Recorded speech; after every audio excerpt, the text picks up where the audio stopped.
And it's 5 o'clock somewhere, right, Sarah? And that somewhere is here. Welcome, everybody. Thank you for tuning in to our first ever platter making party. I am Cheese Whiz Gina, and I know some of you out there. I'm welcoming you back again. And for anybody new out there, thank you so much for tuning in and being part of our virtual series. I am here today with the lovely Sarah, who is not only an excellent cheesemonger, she is a chef, and she manages our store here in Del Mar. We happen to be at the shop in Del Mar. Welcome, Sarah. Thanks for doing this. She is awesome at making trays, and this is why we wanted Sarah to be our guide and take you on a journey on just some of the tips and just kind of secrets to making a tray really stunning. Yeah. You know, it's not all about cubes. I mean, we've all seen those trays, no cube right? cheese. No cube cheeses. We are not doing cubes tonight. Don't you dare make any cubes on your trays, but do it if you will. Levels, colors, and we're just going to talk all about that today. For those of you that are new, if you have a YouTube account, I'm going to be manning the little chat line. So we can do online chat if you have any questions, and I'll ask Sarah, and she will do her best, and she will give you the best answers you've ever had. So feel free to ask. And if you don't have an account, you can still watch the commenting and kind of see what's up. Yeah. So without further ado, I'm going to turn you over to Sarah. Thank and please, you. Cheers, everyone. Yeah. Happy Friday. So Sarah, what are we making today? So we're going to be doing our piccola size tray, which is probably our most popular tray these days. It serves 4 to 6 people. We added some salami to kind of bulk it up a little bit, kind of make it a meal. You could serve your family just this tray and have it for dinner. And it's a no-cook meal, and it's really great with this hot weather. You don't have to turn the stove on. It's already ready to go. So that's definitely been our customers' go-to these days. Just a little bit of equipment that I have here. I have a cutting board that you'll need. I have both a chef knife and a paring knife, large and small, so you can really use anything, whatever's easiest for you. And I also have a pair of scissors that'll help later on when we're kind of trimming the grapes that we use. So other than that, everything came in the bag that you picked up today, and I'll kind of go over everything that you got. We have our 3 cheeses here. This little pack is our salami. We have it sliced and ready for you. We've got fig jam and Dijon mustard. We've got some grapes. I included an orange, kiwi, and then for their dried fruit, we have apricots, we have cranberries, and then everyone got a little pack of almonds. And then everyone should have this little pack of fresh herbs and edible flowers to decorate the tray. And then finally, this little cellophane bag. It has your spreaders, your tongs, and your tags that will finish off the tray. You should call this a cheese feast.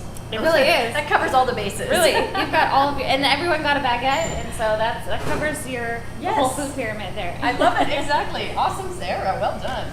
So everyone also was supposed to get a tray. I know some people said they already had a plate that they had at home that they wanted to use, which is great. I think trays look even better when they're on your own personal trays. And just a little side note, if you ever order a tray from us, you can bring in your own plate and we'll make it for you right on the platter.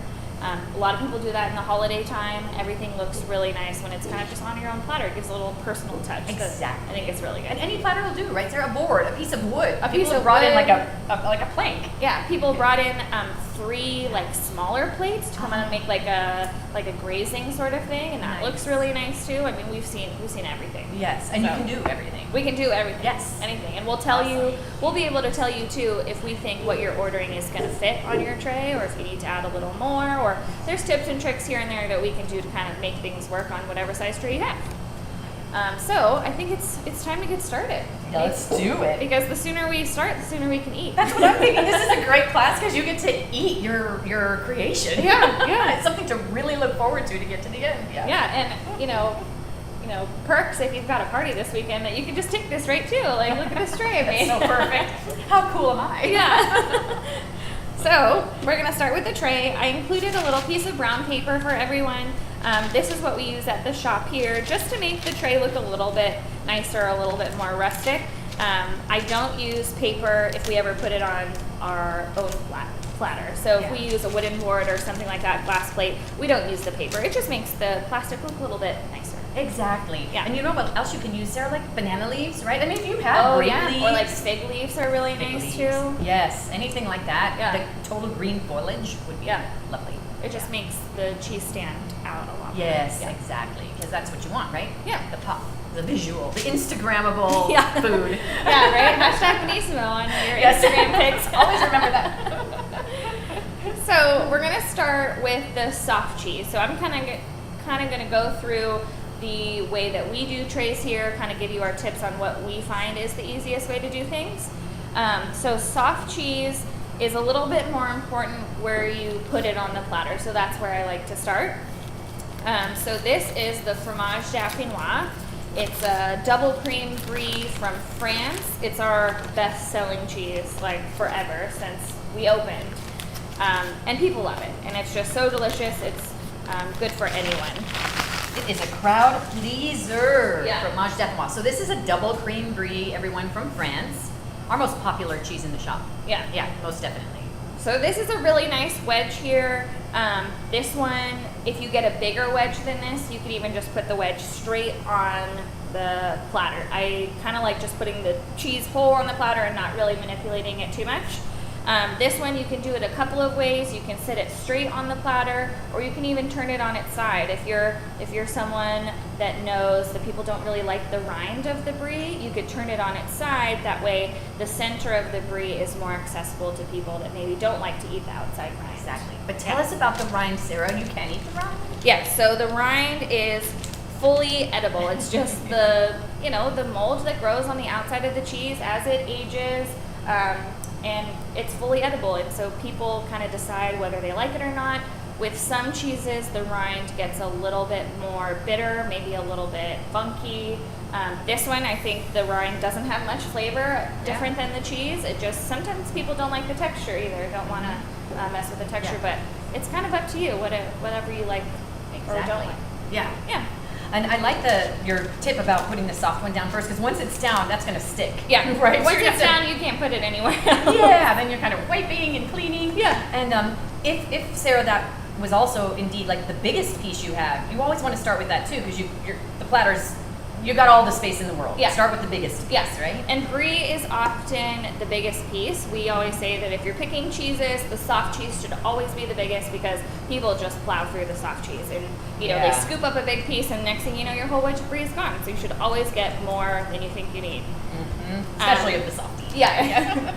So with the soft cheese, I also wanted to put it towards the outer edge of the plate, because if you were to put the piece of brie in the center of the platter, as people are kind of scooping to try and get the cheese, they may have to drag it through other things. So drag it through the cranberries or the nuts, and that gets just a little bit difficult. So if you keep the soft cheese towards the edge of the platter, it's super accessible, easy to get a little piece of it without trying to maneuver around the other things you have on your platter.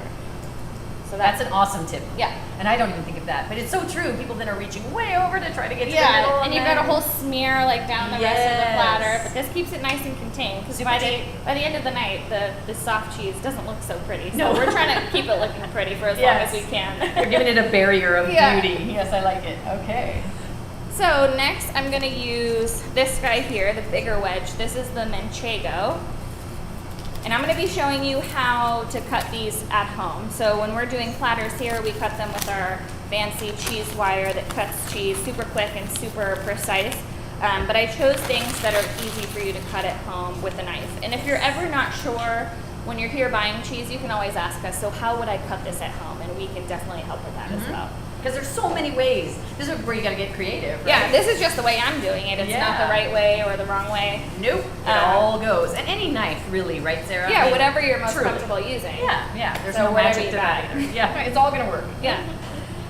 Sometimes, like this should be about a 1/4 pound of the Manchego. Depending on the wheel or depending how it was cut, sometimes the pieces come in a perfect wedge, or sometimes they come a little bit more straight. And I think either way, you can kind of slice this way and the cheese ends up looking nice. Exactly. Yeah. So talk about you saying 1/4 pound. Like we're doing this tray today, which typically for us we'll say serves what, 4 to 6 people, Yes, yeah. 4 to 6. How much would you buy per person for a tray? Say? I go with a 1/4 pound per person ish. I like a lot of cheese. I don't mind having extra cheese, so maybe Is I there would. such a thing? No. Extra cheese? What? Right? Never goes to waste. But I always like to go heavy because you don't want to run out of cheese. You can always use it for different things. The next cheese I'm going to show you, it's kind of like how you would use up leftover cheese to still make it, like revive it and make it look pretty. Yes, and that is the beauty of cheese. You can go into your cheese drawer and get all your bits, and now when you learn And these make little something ways, beautiful. and make it beautiful. Yeah. So we got the nobody best will ways. know it's recycled cheese on your platter. No. So this guy here, I'm just going to use the chef knife and I'm going to slice it. I have it surface side down on the cutting board. I have the thicker piece back towards me. It's going to be easier for me to hold on to as we're cutting. First thing I'm going to do is cut the rind off. Sometimes when you're using a cheese that has a really pretty rind, like if you use Drunken Goat that has a purple rind, or our Manchego Alp Blossom has edible flowers, rosemary, Manchego has rosemary on the outside, you can almost use this rind piece as decoration on your platter. Like when you're putting the triangles on the platter, include this in there and it looks really pretty. Or you can eat it while you're making it. That's it. For a little chef snack while you're cooking. Exactly. So I'm just gonna cut these in maybe like 1/4 inch thick slices. You can kind of see there, I don't know if you can see the thickness that way, but this is like the perfect piece, easy for people to pick up. Have a serving. They can put a small serving on their plate. I find that smaller pieces are better. That way people don't have to take more cheese than they want and you're not gonna run out as quickly. Yeah, exactly. So take the time for a few more extra slices, right? Yes. Yeah, and plus it's, I'd rather get more of the one that I like, you know, than that people can feel comfortable trying all the different ones and not taking a huge piece of each one until they know that they love it, which they're going to know that they love it anyway, because which one would you not love? I just don't understand. Yeah. So we've got, Sarah, you don't know him maybe because he comes to Mission Hill. Hello, Jason Ross. He gets every class, every cheese plate, and he does not think a 1/4 pound is nearly enough for every person in his house. I don't think so agree. either, but... Right, we're a little jaded, and you are with us, Jason. You know, order as much as you want. We will take care of you. You might have to go, Jason, to the 1/2 pound per person. 1/2 pound of cheese is a lot of cheese, though. It is but a lot of might be good cheese. for you. Let's see, so I have my slices here. Kind of give everyone a minute to slice their cheese up, but what's nice about using these platters that we picked out, or maybe choosing a platter that has a little bit of a lip on the side, is that you can utilize that space to build height within your tray. It is actually very hard to build height on a tray that's completely flat. Yeah, that's interesting, and a super point because nobody thinks of height, and that makes a huge difference. It does. It makes your platter look full rather than flat. 3-dimensional versus 1-dimensional, I guess. Exactly. Right? Yeah.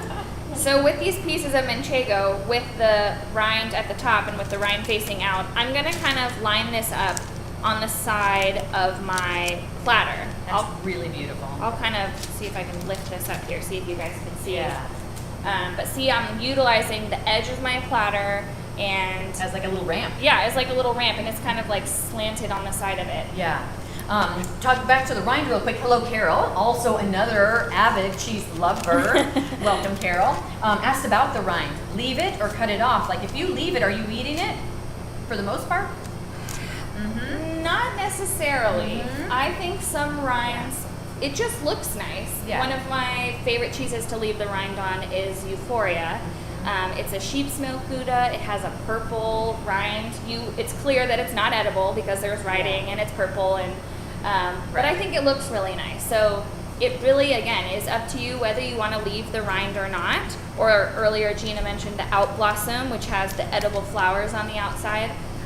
That one's beautiful. That one does get sometimes a little funky towards the rind, so maybe that's a reason you'd want to take it off. But for the most part too, like even on this Manchego, like I will eat this rind. It's not delicious and it's not going to hurt me, but it's not going to taste great. Yes. This is more for aesthetics. Yes. And you can always ask us if it's really edible or not, but even if you eat the wax on the Gouda, it's going to be okay. It's food grade. They're putting things that are digestible onto the cheese, right?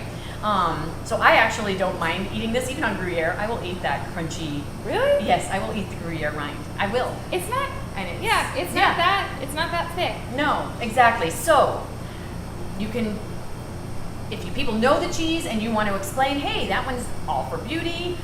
Most of the time, you're gonna know. You're gonna know that's wax. You're gonna know it's not edible. Yeah, exactly. But like the Manchego, I'm gonna eat this because I don't mind it at all. Yeah, I know, it's so weird. Well, no. And, so Carol, thank you for asking that. And back to, how she's doing that. Sarah, don't you think swirls or curves are key? Yes. Versus a straight line? Yes. And I think it helps the cheese stay standing up. I don't know why. I think that once you do a little curve in there, it's less likely to fall over or kind of, I don't know, make a mess on your tray. But the curves look really nice, and it's not something that you naturally see really in cheese. No. You see triangles of cheese or the cubes of cheese that we don't talk about. And lines, like you have this row of spokes. Yeah. Like I always think of a bicycle wheel, like spokes. You've got your row of these cubes, your row of these cubes, and it just, the lines aren't as elegant as the swirls. Yeah, I agree.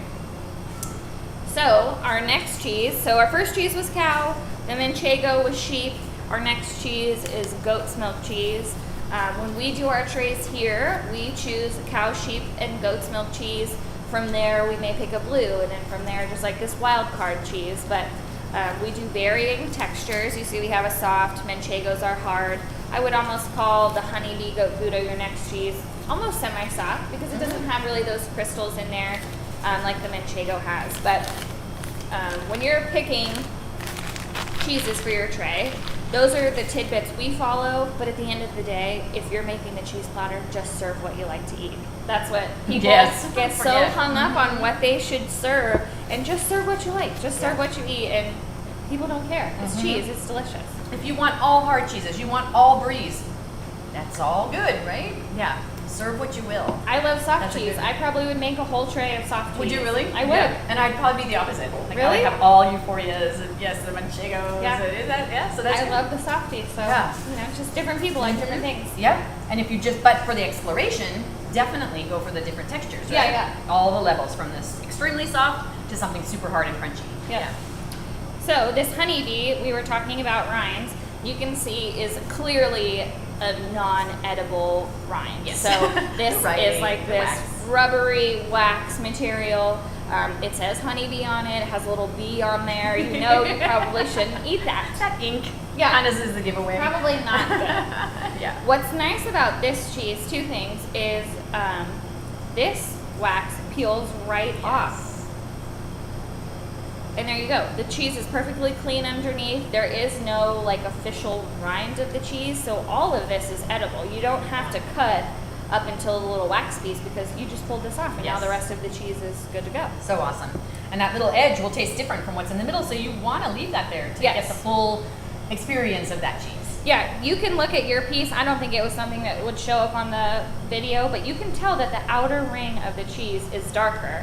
It's a little bit firmer, and it is going to taste different just because cheese ages from the outside in. So the center is always going to be the youngest, the outside always the oldest, crunchiest, all of that kind of stuff. But this piece, I don't know if you can tell, but it's kind of like a half of a wedge. So the other half someone else got in their platter kit. But this is the perfect way to use a leftover half wedge of cheese. So you could keep cutting it in triangles, like the wedges I did for the Manchego, but I'm going to show you guys how to chunk cheese, which even if you have little bits and pieces, this is the best way to serve cheese so that it looks organic and it looks rustic and it doesn't look like just a lump of cheese that's been sitting in your fridge for who knows how long. Exactly. Which isn't a bad thing in the cheese roll. No. This is the beauty of the cheese roll. We can always bring it back to life. Beautiful. Yes. So I'm going to use my paring knife for this. You could certainly use a chef knife. I find you have more, just easier workability with a smaller knife. So I'm going to take the knife and I'm going to stab it into the cheese and literally just break off a chunk. And you can see that this piece is like broken in all different ways.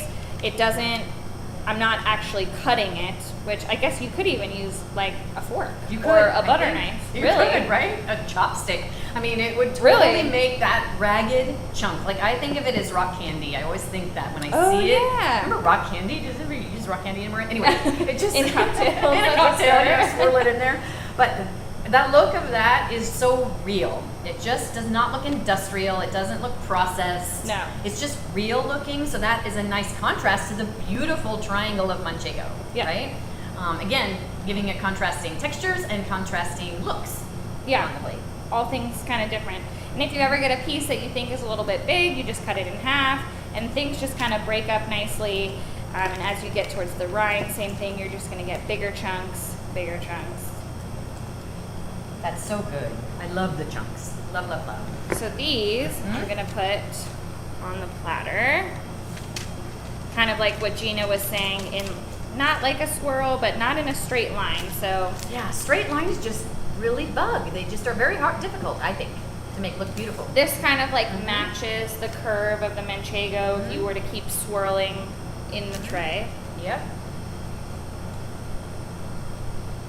Here we go. Okay, if you want to get really wild, Sarah, which we've done for super, like if there's a theme. We love themes, we love themes, by the yes. way. Yes, you guys, yeah, right? Sarah loves it. We love the theme. Yes, come in and say, our theme is the beach. Yes. You can make seashell looking things. Yeah. Our theme is Halloween. You can make little ghosts. I don't know. Yes, or like a specific color that they're looking for. Like we did an all white tray once. Okay. Like that was really cool. For like a dinner en blanc Yes, or something. yeah. All white. You That can was do fun. anything that's fun. If you're crazy, and I remember doing it for like flower fields or something, where we took cookie cutters of flowers, like And stamped the and cheese. stamped the cheese and made little flowers. Yeah. But of course, we didn't waste the little bits. We made fondue with them. Yeah, exactly. Or There's real no cheese. waste. There's no wasted cheese. Ever, Especially ever. as hopefully we're getting towards our colder months where fondue is popular, but fondue, people always ask about the, what do I put in fondue? Yes. It's like, throw anything in there. All That's your what bits the and Swiss pieces, do. exactly. Your bits left over from cutting out pieces of cheese. Yes. Just throw Save it all your in bits there. Yeah. And melt them up, and they're delicious. Yeah. The Swiss invented it, and that's why it's always Swiss cheese in the fondue. But you can melt any of them in there. We did a truffled Gouda once in a fondue.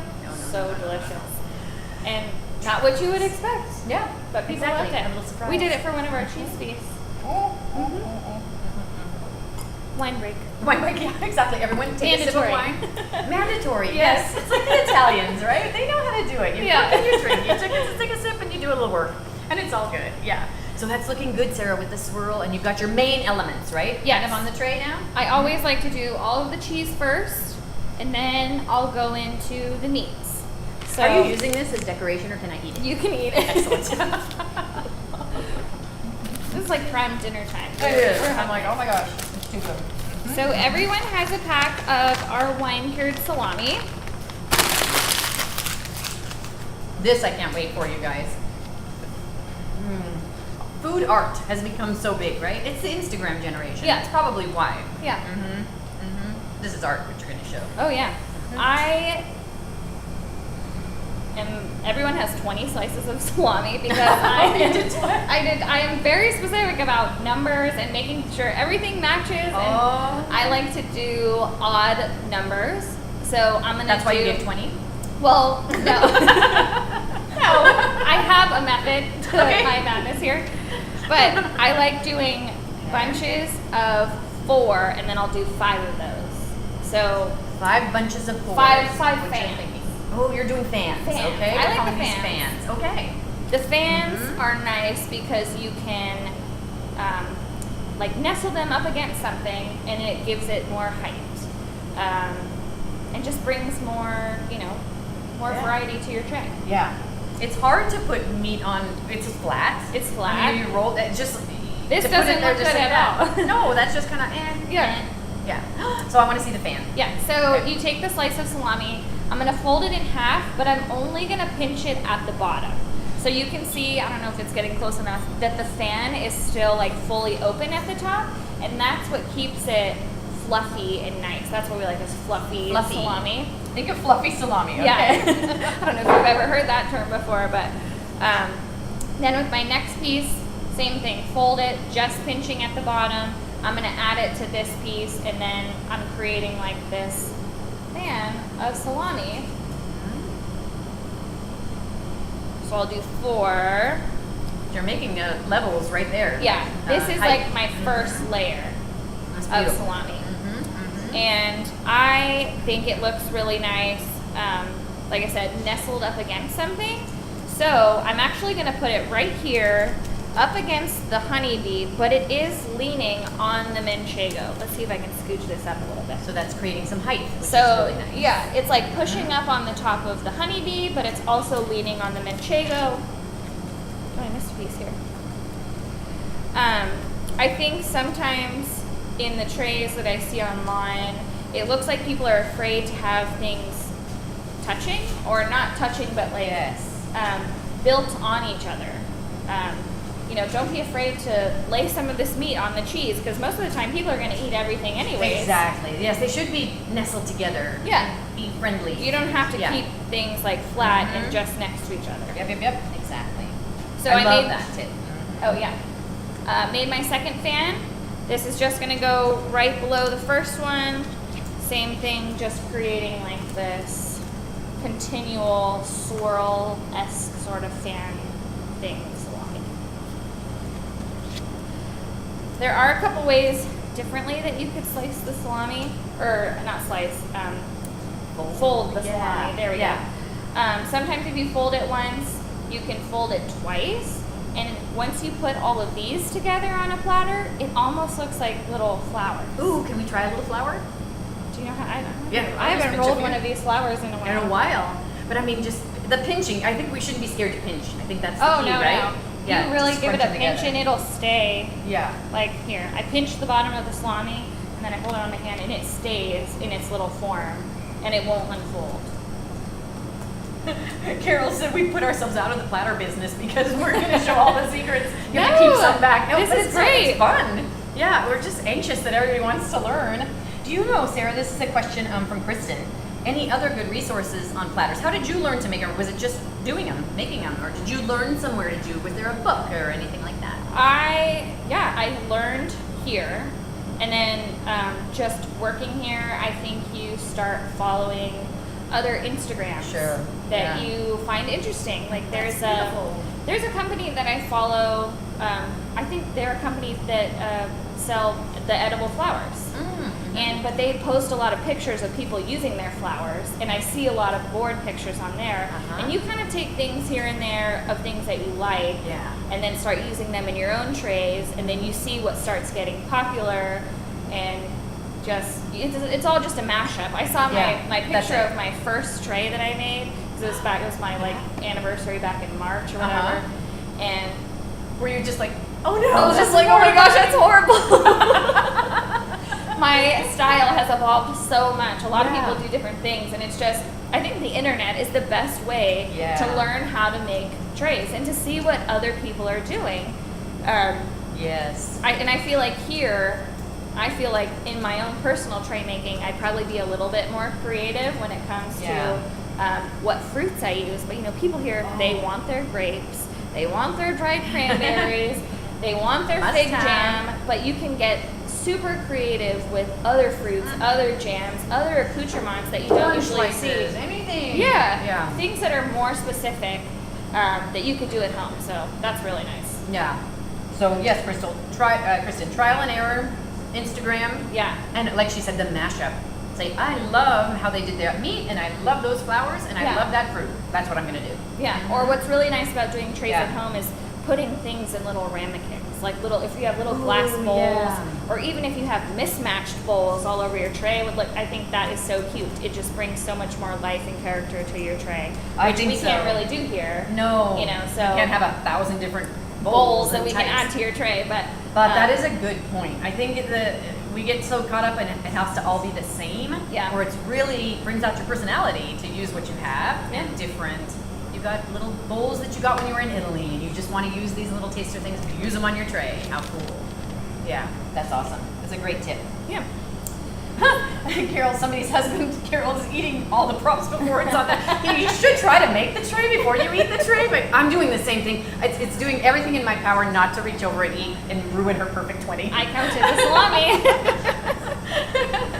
So try to refrain, or eat a little bit. Yes. I mean, it's all good. It doesn't matter. One thing you'll see that I'm doing right here, since I'm folding the salami in a couple of different ways, I did the fans in one area, and then I did the little flowers or rosettes, you could call them, in another area. Mrs. Judd loves the flowers. Yeah. Oh so yeah, I can really show pretty. those. Yeah. Sometimes I think it's nice to include things in two separate spots on your tray. Like no one said you have to put all the salami in one spot. In fact, the busting them up is kind of neat. Yeah. You have the fans here, and then you can see the little rosettes up against the fromage there, which look kind of nice. They look different. Or if you're using two different types of salami, you can do that also. But break things up. break them up. Yeah. You're talking about fruits, and now we're going to get to fruits more too. But what do you think are best on the fresh fruit world? Apples? Apples are, if you're going to eat it right away, apples. The apples turn brown. That's the only thing. Do you know who asked that question? Do you have a guess? Hi, One guess? Oh my god, I knew it was coming. So Christine, who Sarah used to work here, we missed you so much. Sarah misses you. We all miss you. She was waiting for a question from you. I was waiting. Yes, I knew. just waiting. It was trick going to me come. out. It was going to come. But that's true. Grapes, that's why they're so good. Well, they're good with cheese anyway, but they never turn brown. Never. So that's good. They don't dry up. So it's a Not great fruit. really. But you're right, apples are hard. Pears can do the same, right? Pears do Brown the a same little thing. bit when you're talking fresh. Yes. That's why dried in those fields, like a dried pear, a dried apple. Those would be awesome. really nice. Yeah. Yeah. But I love grapes. We've started using a lot of oranges. You can use tangerines. We get blood oranges or the cara oranges, which are nice and kind of pinkish on the inside. We get those from Specialty Produce, which is downtown. The public can shop there. So it is a wholesale warehouse that we get all of our produce from, being a business here, but the public can shop there. So you can find all this little extra fun stuff there. Yes, and super seasonal. Like you'll get the best figs that are in season right now. Yes, The best yes. whatever's in season. You're All going of to the find it stone there. fruit, like all the different plums Yes. and apricots, all of those Oh. would be great on a platter too. Yeah. I remember a couple years ago for the holiday time, we couldn't get any grapes. Do you remember when grapes were so bad? Yes, and they were horrific. Like They were such bad quality because it was awful. not grape season. We couldn't just put them on the platter, so we started using. We had to get creative. We used pomegranates, which were really nice. beautiful. That was stunning. Blackberries look really nice. Strawberries. We love the kiwis in the summertime when they're in season. It's a little hard towards the winter time, but it adds a color that you don't usually see on a platter. Yes, and the fruits, you guys, any fruit goes, and the reason is the cheeses are so salty. Yes. You want the sweet contrast. Yeah. So that's what the fruit provides. Yeah. You know, and I'm a super fan. We don't enough oranges, like the citrus. Oh, we love using oranges. I think. Yes, and slicing it and the aroma and then just the beautiful color. And it does pair really nice with the cheese too. It does. Yeah. And nobody thinks of citrus with the cheese, but it's so yummy. Yeah. Some things I've seen a little more, like I said, adventurous on Instagram. People using passion fruit, like little halves of passion fruit, or the dragon fruit that's like pink on the outside, white on the inside. Those are really nice too. Yeah. So add a little fancy touch to your Exactly. Something shishi. Yeah. So next, after I do the cheese and the meat, I like to put my accoutrement cups on the tray, mostly so that I don't forget to put them in later. You don't want to miss them. I don't They want are to miss so them, good. and I don't want to fill in the tray and forget that I missed my fig jam. Yes. But we always use fig jam. Like I said, you can be more creative and use something else, but fig jam's just a go-to. People love it. Yeah. I mean, we can't switch from the fig jam. No, you can't. And it's like from ancient times. This is visceral. I think figs and cheese go so back into history of the world. Yeah. Those two together, we'll always put fig jam. You're Yeah. exactly right. But what else? Honey. Honey Right. is really nice. Honey On the sweet side. Yeah. Like honey goes well with blue cheese, that's common, but a lot of people don't know that honey goes really well with truffle cheese. Like with Moliterno, truffle pecorino, honey goes really well with that as well. Because those cheeses that are naturally kind of spicy, like a pecorino, or like the Fiore Sardo we have is a really kind of peppery, bitey pecorino, goes really well with honey. And that's something that you wouldn't think of because it's a hard cheese.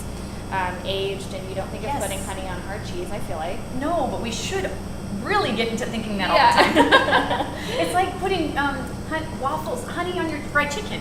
Exactly. Right? It's the fried same chicken concept. waffles. It's so Fiore good. Sardo and honey. Yes. Yes, it should be a must. So never forget the sweet jam. Yeah. Whatever, yes. Big. And then I also included Dijon mustard. I like to put the mustard always next to the meat. For people that may not understand why there's mustard on a tray, mustard's not as common. If I ever make a tray that has meat, I always put mustard on it because I think the two just go hand in hand. I like a more savory bite of cheese. Yes, so I gotcha. prefer like a cheese, mustard, salami bite, and that's kind of like my go-to. So just to kind of encourage people to eat certain things with certain things, I put the mustard by the salami, the fig jam right next to the brie, so people kind of know It's like, ooh, what I to should do try with these it. together. Yeah. Exactly. But I could do the salami with the fig jam, could I not? No, you could. Sweet and salty. I mean, those go perfect together. So next I do my fresh fruit. Everyone has some grapes, and don't worry if you think your grapes look a little bit sad, because I'm going to show you how to revive some sad grapes, because you're an expert at it. Yeah. You went through grapes. They do not send her bad grapes anymore. She's a grape connoisseur. I don't take bad grapes. No, she does not. But so if I hold it a certain way, it may look nice, but then you turn it the other way, and this looks like a stringy mess. But you will notice that the grapes are sort of in clusters on this longer vine. So what you're going to do is take your scissors and you're going to cut all of the clusters apart from each other. So I'm going to cut this end piece off, and then I have this perfect little cluster of grapes. Then I'll cut a couple more clusters off. Just to get rid of the long stems, huh? Yeah, and I'll show you the stem that we're left with that we don't need. Exactly. What about red grapes, green grapes, purple grapes, any grapes? With grapes, I say whatever looks best. Yeah. I think, sometimes red grapes are more in season than green grapes, or vice versa. I've seen Specialty has these moon grapes. I was just going to say, tell me about the moon. I love the moon grapes. Yes, they almost look like little cocktail weenies. Like they're little purple cocktail weenies, cylindrical grapes. They're black. They're delicious. They're moon kind of grapes. funny looking. Yes. But if you can get them, get them. If you can get them, get them. They're interesting. Yes. Did you not also have the champagne grapes, the little delicate ones? That's pretty too, right? The champagne grapes are beautiful. Most of the time, very expensive. But I noticed that that it was like the same price as the regular grapes. So I was like, we could be a little special here and get some champagne grapes, and they look really nice. So I have this extra stem that I'm going to get rid of, and two kind of little sad grapes that I wouldn't want to eat anyway. But are you going to just eat them while you're making them? This should one, I eat them? I mean, this one looks a little sad. All right. But you can have that one. Okay, thank you. So I have these few bundles of grapes, and I'm going to use the same method as I've been saying this entire time, is lean it up against something, nestle it up against something, and it'll help you create this beautiful mound of grapes that you're looking for. So I'm going to put them up against the fromage and the fig jam, kind of that area. And then from here, you kind of just like putting together a puzzle. You're just taking the pieces of grapes that you have and turning them into a beautiful bundle. It's just like life and people. Everything's better together when you're together, right? And so put them together. Yeah. Yeah. That's really great. That's a beautiful pile. So I'll show you. Mm-hmm. Looking at this, if you were looking at this tray, would you ever know that that was not one bunch of grapes? No. No. And then it's easier for people if they grab. They're not grabbing the whole. They're not grabbing the whole grapes. pile of grapes. Yeah. They're gonna grab this one on top, and oh look, it's two pieces. Perfect. Oh, that's a really hot tip.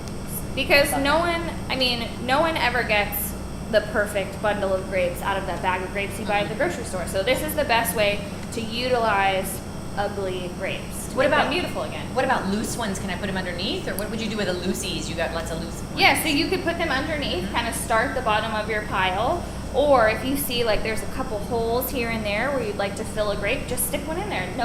You put it stem side in, like it's attached to the bundle. Yeah. No one's gonna know that it's not supposed to be there. Perfect. Or like you said, just eat them on the side while you're making your platter. Get your fruit in. But although I'm considering this is my fruit, but Wine's fruit. yeah, okay, all good. So on to our more exotic fruits. Yes. I really love using kiwi right now. The color is just so beautiful. Yeah. So I'm going to take my paring knife and I'm going to cut it into like 1/4 to 1/2 inch slices. I like a thick slice. You do? Yeah. First, just cut the end off here. I'll leave the end on the other side just so that I have something to hold on to as I'm slicing. And then you cut these really thick, nice slices. Yeah, you kind of do want to think about the colors, right? Yeah. If you have a theme, you could do all green fruits, of course. But otherwise, you might want the contrast. In the fall now, I kind of want to see like the little squashes, oranges, the oranges and red fruits and stuff. Like pomegranates. The blackberries are blackberries, really nice. Exactly. But themed, that's awesome. I love the greens. So So I have these kiwis. I kept them in their shape so that they can kind of match up with each other. You can see that this first slice of kiwi doesn't have any seeds. It doesn't look very pretty. So you just turn it over, and then the pretty side of the kiwi is on the other side. Even fruit has to be pretty these days. It does. Oh my gosh. Nobody wants to eat ugly food. Exactly, the poor ugly fruits.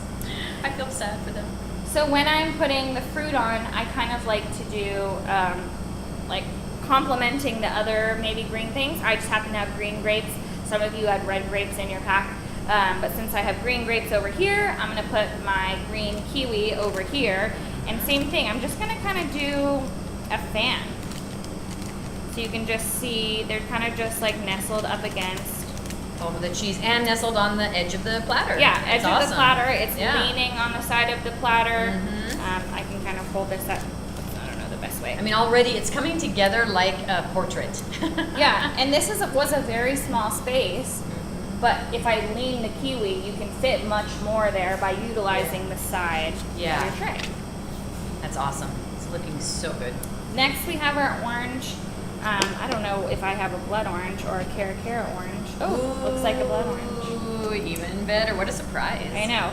The best thing about the blood oranges, so I cut the ends off first, and then I'm going to cut it in half, set it on a flat side, cut it in half, is that you can actually show. This one's more all the same color, but as you fan it out, I don't know if you can see it, you can show the progression of the color. I noticed that in some of these blood oranges, they're really dark on one end, really light on the other end. You do this pretty fan of like dark to light, and it just like a looks sunset beautiful. or something. Right? Yeah, on your cheese platter. So I like to also cut these in really thick slices. They're easier for people to eat that way, and they look really nice, and it's easier to, again, create more height and take up more space with a thicker slice rather than a thin slice. And the thin ones tend to get a little wilty. Yeah. If they're sitting out for a while or something. A thicker one stays a little more. Yeah. I don't know if you can see. This is a nice thick slice of orange. So I'm gonna. Good question, Chef Sarah. You don't eat the rind on a kiwi, could you or would you? I never have. I'm allergic to kiwi. Really? Yes. Isn't that weird? It just makes. I'll eat it because I love kiwi, but it makes my whole throat go. Yeah. So would you eat the rind? I believe. Don't quote me on this. I heard that it is edible, but you could run it under some water, and you could even use like a clean, like those green scrubbies if you want to kind of scrub a little bit of the fur off of it. Okay. But it is edible if you want to eat it. Since I did leave the skin on, I find that kiwis are always so soft that if you try and peel them, it just turns into this blob of mush, and it's not very pretty, and it just wrecks the whole fruit. But yes, great question. You can eat the skin, but you don't have to. Exactly. It's almost like the rind of the cheese. I guess it's up to you. But I've never tried the kiwi skin. Okay, I'm going to go just because we're talking. I'm going to just for grins, I'm going to try a little bit. All right. If no I'll one let you sees know. Gina If I fall over. I mean, you can feel it. It's not very thick, especially these. They're not very furry either. No. Sometimes you'll get a kiwi that's got a lot of those hairs on there, but it's very thin. No, it reminds me of potato skin. I love the skins on just a russet potato. Oh, yeah. That's what it totally reminds me of. I like it. So I'm going to do some fans of orange here. I was going to say I'm looking at what I have left to put on the platter and making sure I fit everything. And it's interesting, Sarah, you really have done the thing. You're going from the biggest pieces that you had of stuff, the cheese, the salamis, and working your way down to the littlest things on the tray, right? Because of space. You want to make sure you've got space for everything, right? Yeah, you want to leave space for the most important things and make sure that's what's featured on your tray.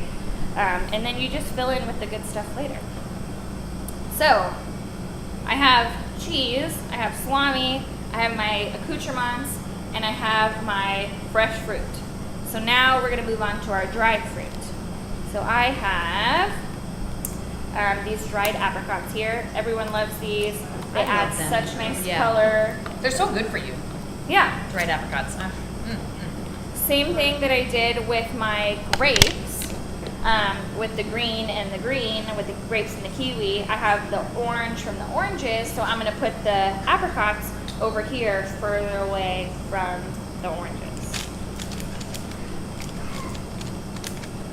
I love that. I never thought of that with the colors. Now I'll think about that more. of that balance of color. That's just kind of how I do it. Yeah. I know some people do like the color blocking, like all of your red things over here and all of your orange things over here. But and it's so interesting though, Sarah. Like we'll see the posts because you're talking about inspiration of where you see. Yeah. So each shop has their own Instagram accounts, and everyone tries to outdo each other with their trays and everything. No, don't. Yeah, they do.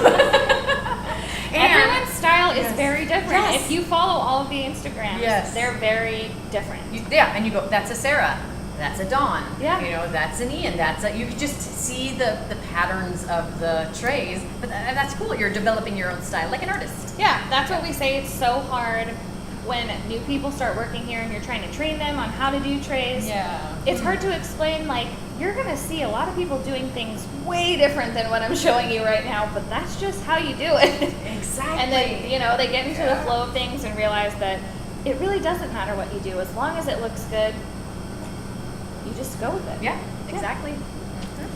So next I Gorge. have my cranberries. Same thing, kind of like a staple on a cheese platter. You can't have a cheese platter without dried cranberries. Yeah, I think so. Dried cranberries, dried raisins, something tart. Like I think the tart is good with the cranberries. Yes, though. we've started Really tart. using the golden raisins. People love those. It's a unique color, same thing. Yeah. A little bit, I feel like it feels fancier than just a regular raisin. I don't know why. People are like, oh, raisin. Even though it's just a grape, it's a humiliated grape. Did you know that? Yeah. A raisin. But golden for the some golden reason. are just so beautiful. Yeah.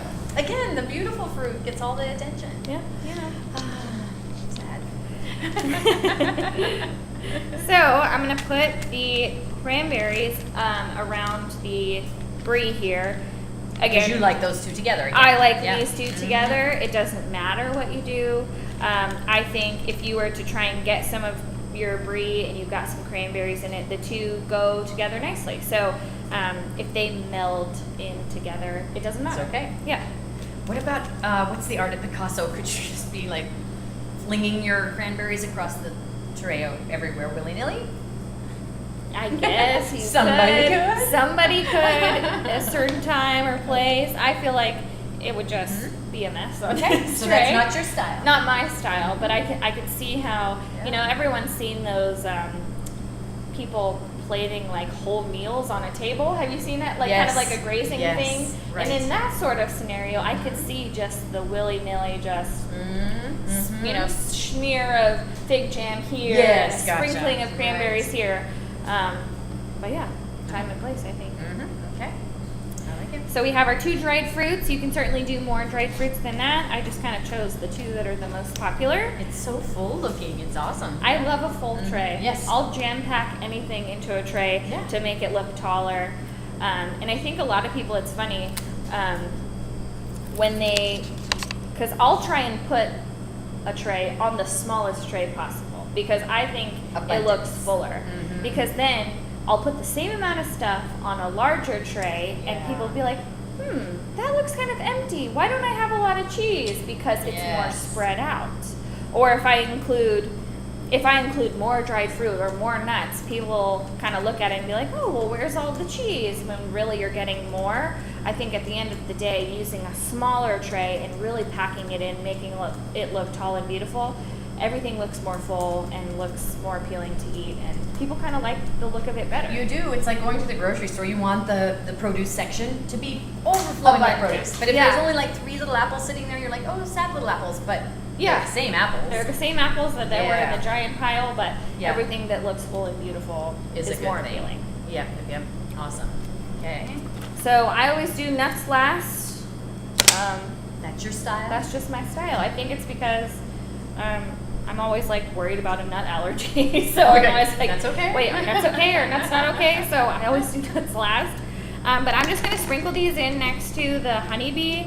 They kind of like overflowed into where the honeybee was sitting, but it kind of matches because the honeybee cheese is in chunks and the almonds are little chunks, and so they're melding together into one piece. One little piece.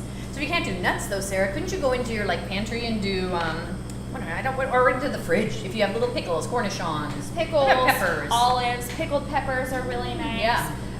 We have been using a lot of chocolate-covered pretzels, which are really good. Delicious. Or even just plain pretzels is a nice crunchy snack that you could use.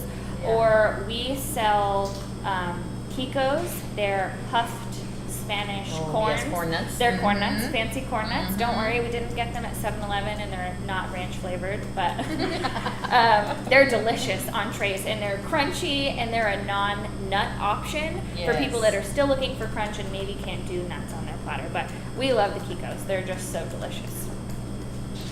But now I think it's time to decorate. Wow, it's not decorated? It's so beautiful. It's not decorated. Already. You could finish here. I mean, I could. feel like all the colors of the fresh fruit and the dried fruit Yeah. really makes the tray pop. I think using a lot of contrasting colors helps if you don't want to decorate. If you don't want to could be use done. That's herbs fine. and flowers. Yep. Be fine. So everyone has a little herb and flower pack. If you buy some herbs or some edible flowers and you find that they're a bit wilted, you can spruce them up in some like ice water, like an ice water bath. Just give them a quick dunk or let them hang out for a minute. The cold and the water will help kind of bring them back to life. So that helps. Can you do that with the herbs you said too, or just the flowers, or the herbs as well? You could do it with the herbs as well, yeah. Like the rosemary won't wilt. Sage, for the most part, doesn't wilt very much. Sometimes oregano wilts, but you could definitely use that. But if you buy like rosemary or thyme, those two are so sturdy, they'll stay in your fridge for like a week and will still look beautiful. So if you're looking for long-term storage for things you're going to put on a tray, maybe something like that. Okay, yeah. Quick question, Sarah from Carol, on things salty on the tray. Is there a limit? Like, would you put too many? Can you have too many salty olives, salty nuts, or anything on a tray? You're a savory gal, so probably not to you. Exactly. Right? I was going to say, I prefer a savory tray. So I think, no, when you're making a tray, at the end of the day, make what you like. Yeah. Or make what you think people are going to like. If you have a crowd that really loves sweets, do a ton of dried fruit, fresh fruit. But if you know that maybe sweets aren't really their thing, do more savory, do more olives, maybe do a couple of meats, do pate. Or what's really great is we have some marinated vegetables as well. Good one. Vegetables. Vegetables. I mean, vegetables aside from that, you could do cucumbers, you could do snap peas, look really nice. We have some really great farmers market cherry tomatoes. Look really nice. They have a little stem on the top, so you've got the pop of like the red or the orange with the green on the top. It looks really nice. But like marinated tomatoes are really nice. Yeah. Artichokes. Oh. All kinds of good We stuff. didn't even get into the vegetables. It's so insane. no, I don't could think go you on could and ever on. go too savory on a tray. Yeah. So it's kind of what you like. It's what you like, yeah. To me, I'm with you. Savory, but I do want that something sweet. I don't know if it's the big jam, if it's a honey, just that teeny bit of sweet Just after a little the savory bit, bite. yeah. Yep, then I'm so good. that you can keep eating. It kind of Yes. changes your palate. You know, you can't do all savory or all sweet. You got to go to the balance of two so you can eat more. Exactly. So I'm just going to pull out. I have a couple of flowers, some lavender ones you can use. We got all of these herbs and edible flowers from Specialty Produce, and like I said, anybody can shop there. I have seen a lot of grocery stores that sell edible flowers now, so it's kind of what you can find. But if you can't find any at the store, no, Specialty Produce has them. And you know, if you're making a big platter for someone, they're fairly inexpensive to just buy what you need. Yes, and you guys, it's a secret room for the microflowers and stuff. There's so a when whole you get to this micro whole room. Yes. So ask about the flower room. Yeah. And you could go to your garden, right, Sarah? I mean, you could go outside. Oh yeah, just go definitely. I mean, if you dandelions, if you wanted. Exactly. I mean, right? I mean, you could. or all of the flowers that come with whatever plants you're growing, like the little buds of flowers that come on your tomato plant, or beautiful zucchini, like the squash flowers. blossom. Yeah. Yep. Same thing. Throw those on a tray. I mean, do whatever you got. And again, for color and just beauty and rusticity. Is that a word? Should be. Should be. That's a word. So we have some sage here. What I like to do is just kind of, if you see there's like some leaves at the bottom here, and then there's leaves at the top, I just pull those leaves off the bottom, I add them to my little top bundle, and from there, that's where I like pull the rest of the stem off.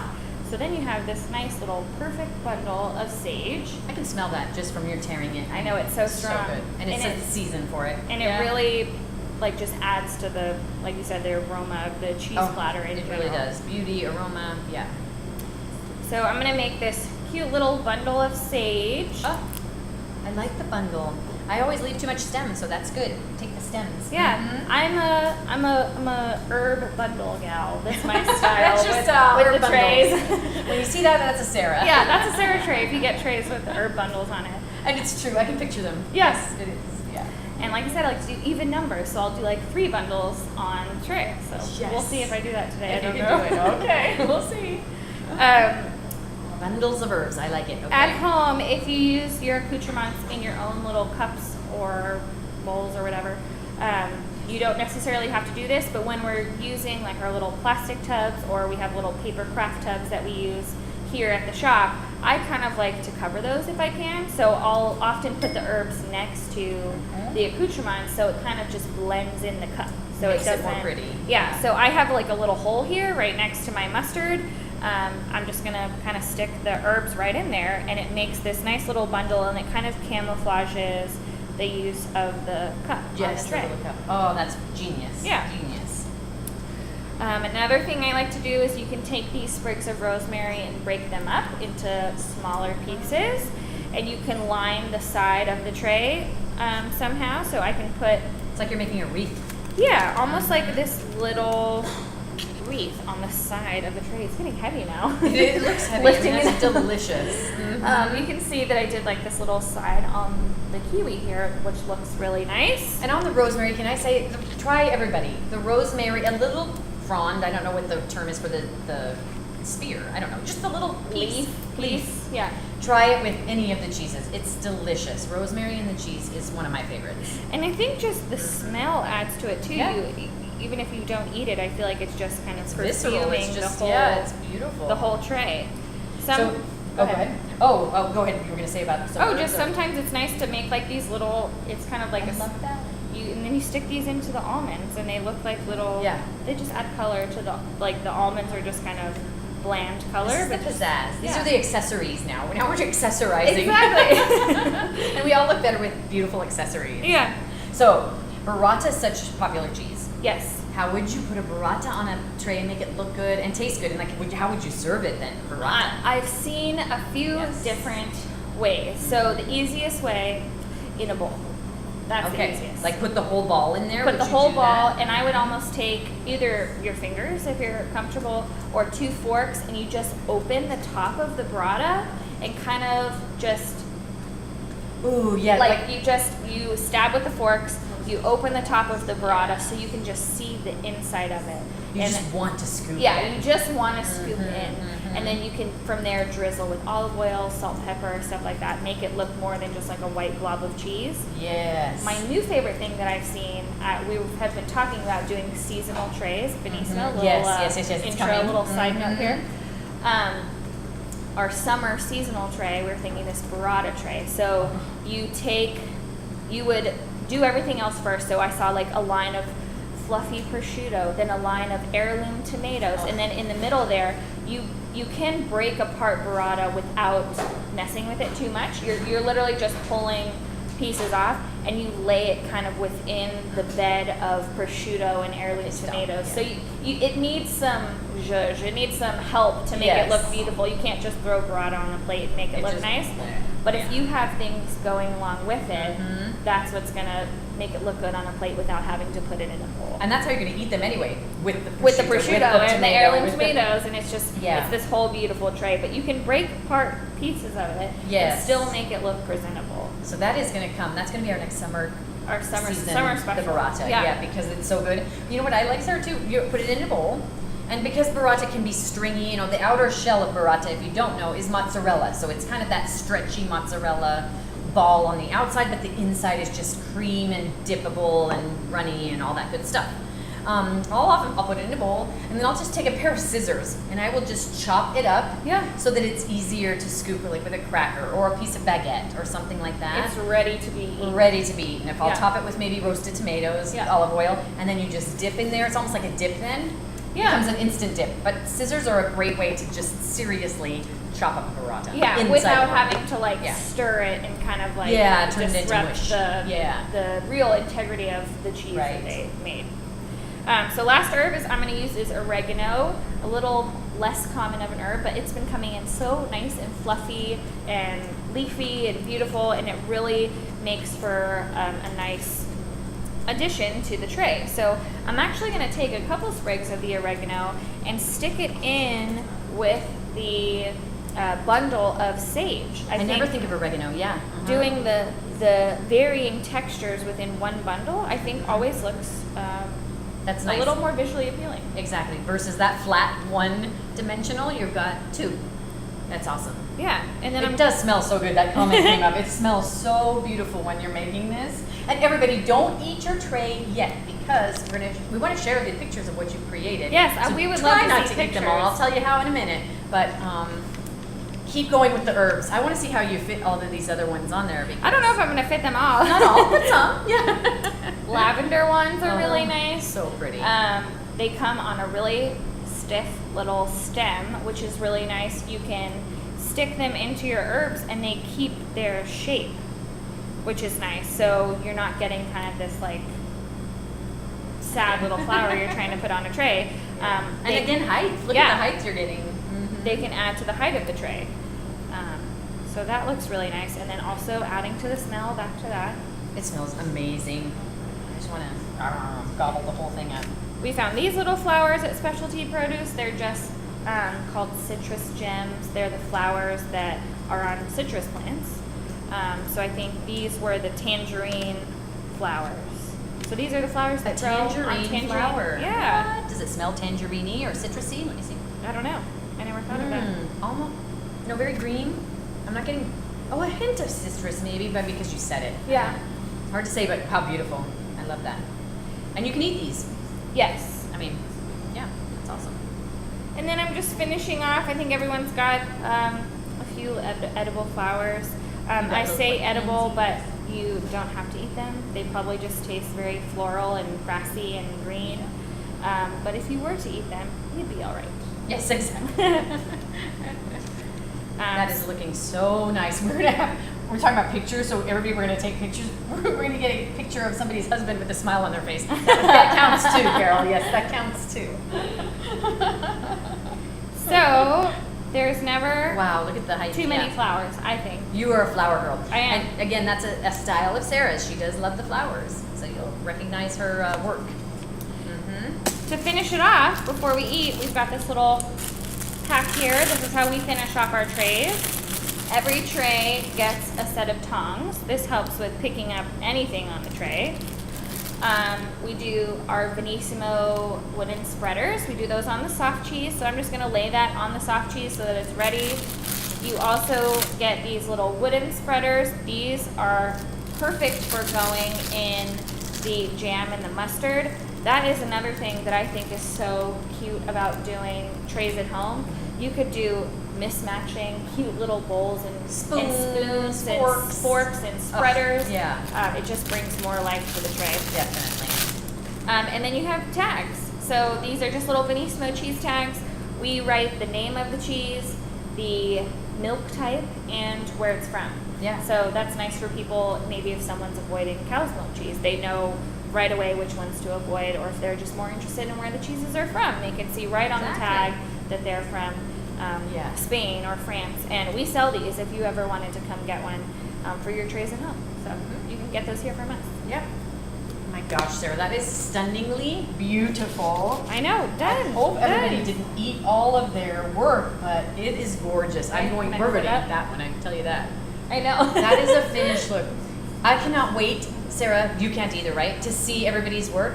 That's my favorite part. I'm so sad about having to do this virtually, really, because that was I taught this class a bunch of times, and my favorite part of the end is taking pictures of everyone's tray and just seeing how different. I mean, you all watched the same demo, you all watched the same class, but people just start doing whatever they want. Yeah. And it's so interesting to see how different things turn out, and that's my favorite part of this class. Is so good. And someday again we will be back to the live. It's like the painting classes. They're all painting the same painting, But they're all very different. all very different. Yeah. So same with the plates, you guys. If you can, we beg you, take a picture of your tray, just straight up above. Yeah, straight above. Is this a best great way to look? look Is at it. Yep, the best way. And if we can encourage you to upload that, follow us on Instagram. It's just at Venissimo. Take a picture of the tray, post it on your own Instagram page or Facebook, And then hashtag Venissimo, because that way, some of our shops have TVs, and these TVs are broadcasting all the time. And specialty produce has big TVs. When you hashtag Venissimo, your work will show up on all these TVs. Yeah. So you can show how beautiful and creative and artsy you are with all your work and all the hard work that Sarah has done. Hashtag Venissimo. It would be awesome. I would love to see it. And then what I would like to do when we post this on the website, our notes from this virtual class, is I want to do a little montage, a collage, I guess I should say, of all the trays. I would repost everyone's work. I want to show off our customers' work. That's, I think, our favorite part. Most of our TV pics are things that we've posted. I love when customers post and we can see their own personal trays, or what I love to see is trays that they've bought from us, and then I want to know what it looks like when it gets to the party or on the table where they're serving it as, like, you know, you're sending off your child out the door and then you never know where it goes. We'd love to see the platters at home, so I think that would be really great if you guys could post hashtag Venissimo. Super appreciate it. Wanda, hello Wanda, asked, how far ahead can you make a cheese? Like, what would you recommend, Sarah? You could make it the day before and keep it in the fridge. There are certain things maybe I would leave off if you have crunchy elements. Maybe leave those off until the next day. Some things get a little bit stale in the fridge, or just the cold kind of turn them less crunchy. But for the most part, everything looks good overnight in the fridge. Even the meats. Sometimes prosciutto, maybe wait till the next day to put it on, but this salami will look just this pink and beautiful tomorrow. So. Okay, yeah, exactly. Like I feel I want things fresh. Yeah. So one day, no problem. Next day, 2 days, yeah. And then after that, it just gets a little wilty. It just gets a little sad. Exactly. Yeah. So fresh is always better. Everyone has great comments. Sarah, well done. Good. Thank you. Christine loves you. She sends X's and O's. X's and O's back. Wanda, David, Carol, everyone here, Kristen, all the usual Jason, names. The usual names we see. Love you guys. Thank you so much. Take a picture and then eat. Have a toast, and we hope you enjoy it. Oh my gosh, what do we have your next? glass is empty. I know. You've been doing all the work. I get to sit here. I love this situation. Next, you guys, if you're more cooking. So we've got our platter making. Next Sunday for our Sunday session, we're doing way too many truffles. Can there be such a thing? No. Way too many truffles? No. Never. All truffles. Making truffle risotto, eating a plate of all truffled cheeses with truffled accoutrements, hopefully fresh truffles. We're sourcing them now. Okay. Truffle. So that's next Sunday. Nice. You can see all the upcoming classes on the events tab at venissimo.com. Super appreciate it, as always, everyone. We're going to let you go. I'm starving. I can't eat your work. You got to take it home. You could. But I'll eat the bits. Thank you all. Really appreciate it. And Sarah, thank you. Cheers Jeff, again. Cheers again. Good night. Sleep tight, everyone. And cheers to cheese, like we like to say. And take care, everybody. See you next time. Bye. And there we go. So 40 people.